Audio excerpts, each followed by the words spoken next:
Madam ఇది వీళ్ళు free bus పెట్టినందుకు వాళ్ళకి అందరం సహకరిస్తున్నాం. ఆర్టీసీ కార్మికులు, డ్రైవర్లు కానీ, కండక్టర్లు కానీ టోటల్గా అందరూ డిపార్ట్మెంట్కు సహకరిస్తున్నాం.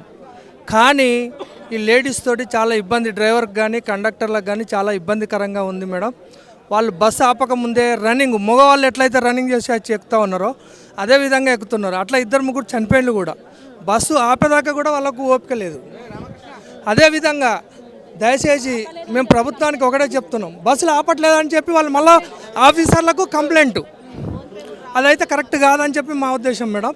ఇంకోటి ఏంటంటే ఏదైనా కూడా ఇప్పుడు ఏదైతే ఈ ఆధార్ కార్డు చేశారో వాళ్ళకి ఏదన్నా స్మార్ట్ కార్డు లెక్క ఇచ్చేసి అట్లా చేస్తే దాన్ని పంచింగ్ సిస్టమ్ చేస్తే అట్లా బాగుంటుంది. వట్టిగా కూడా తిరుగుతున్నారు మేడం.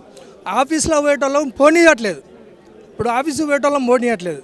ఇంకోటి ఏంటంటే వాళ్ళు వట్టిగా తిరిగేటోళ్ళు మాత్రం చాలామంది తిరుగుతూ ఉన్నారు. అది జరుగుతున్నది మేడం. అది విషయం. దాదాపు 2019 నుంచి యూనియన్స్ లేవు. మరి ఆర్టీసీలో మిమ్మల్ని ఆదుకోవడానికి యూనియన్స్ లేనప్పుడు మిమ్మల్ని మీకు ఒక ప్రాబ్లం వచ్చింది, ఇవన్నీ ఎవరు సాల్వ్ చేస్తున్నారు? దాదాపు ఆర్టీసీలో ఆఫీసెస్ హరాస్మెంట్ ఉందని బయట వార్త ఉంది, నిజమేనంటారా? నిజమే మేడం, అది 100% నిజమే. అది ఇదివరనేమో అన్ని చేస్తా అని చెప్పిండు, అధికారం లేనప్పుడు ఒక మాట చెప్పిండు. ఇప్పుడు అధికారం వచ్చింది, ముళ్ళకేసి కూర్చోబెట్టి మమ్మల్ని. ఇక ఈ 2.5 సంవత్సరాలు అయిపోయా మా బాధలు మేము చెప్పుకోనికి వచ్చినాం ఇక్కడికి.